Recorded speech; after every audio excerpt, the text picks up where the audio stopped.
एक महिला जब चंडी रूप धारण करती है तो फिर क्या कर सकती है, इसका अंदाजा आपको इस घटना से लग जाएगा।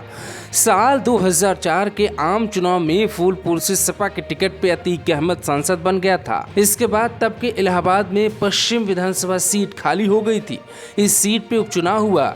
सपा ने अतीक के छोटे भाई अशरफ को टिकट दिया था, मगर बसपा ने उसके सामने राजू पाल को खड़ा किया और राजू ने अशरफ को बुरी तरह हरा दिया। फिर 25 जनवरी 2005 को दिन दहाड़े गोली मारकर हत्या कर दी गई। इस कांड में सीधे तौर पे सांसद अतीक अहमद और उसके भाई अशरफ को आरोपी बनाया गया। मुलायम सिंह यादव की सरकार थी और अतीक अहमद अब तक सांसद बन चुका था। सांसद अतीक अहमद इस बात से अनजान था कि पूजा पाल के पति को साइड कर उसने पूजा पाल के अंदर की दुर्गा को जगा दिया। अब इसी कहानी में अतीक अंसारी दलदल में ऐसा धंसेगा कि वो बाहर नहीं निकल पाएगा। प्रयागराज में उन दिनों राजू पाल की मौत हो चुकी थी।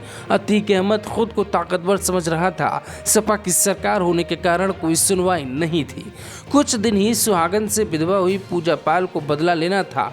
2005 में ही उपचुनाव हुए और पूजा पाल ने अतीक के भाई को चुनाव हरा दिया। बस अब इंतजार था तो ये कि बसपा सत्ता में कब आए। अब जो हम आपको दिखाने जा रहे हैं, 25 जनवरी को राजू की जान गई और 26 जनवरी को बीएसपी समर्थकों ने पूरे शहर में तोड़ फोड़ शुरू कर दी और 2 पुलिस चौकी भी जला दी गई। बहुत बवाल हुआ। राजू पाल की हत्या में नामजद होने के बावजूद अतीक सत्ताधारी सपा में बना रहा। पूजा पाल के हाथों की मेहंदी भी नहीं उतरी थी और वो विधवा हो गई थी। लोग बताते हैं कि पूजा मंच से अपने हाथ दिखाकर रोने लगती थी। पूजा को जनता ने जिता दिया। इधर प्रदेश में फिर से चुनाव हो गए। साल था 2007। प्रयागराज पश्चिमी में एक बार फिर पूजा पाल और अशरफ आमने सामने थे। इस बार पूजा ने अशरफ को फिर से पछाड़ दिया। अतीक का किला ध्वस्त हो चुका था। मायावती की पूर्ण बहुमत वाली सरकार बनी। सपा ने अतीक को पार्टी से बाहर कर दिया। मायावती सरकार ने ऑपरेशन अतीक को शुरू किया। अतीक को मोस्ट वांटेड घोषित करते हुए गैंग का चार्टर तैयार हुआ।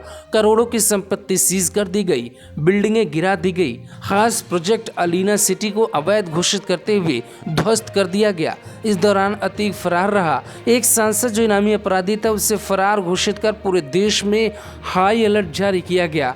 एक दिन दिल्ली पुलिस ने कहा, हमने अतीक को गिरफ्तार कर लिया। दिल्ली के पीतमपुरा के एक अपार्टमेंट से यूपी पुलिस एक बहुत बड़े माफिया को पकड़ कर ले आई, जेल में डाल दिया और इस तरह से अतीक की कहानी खत्म हो गई। कभी पूजा पाल अस्पताल में सफाई करती थी। इस बात की उम्मीद किसी को नहीं थी कि महिला अतीक को पूरी तरह से बर्बाद कर देगी। Bureau report, global Bharat TV.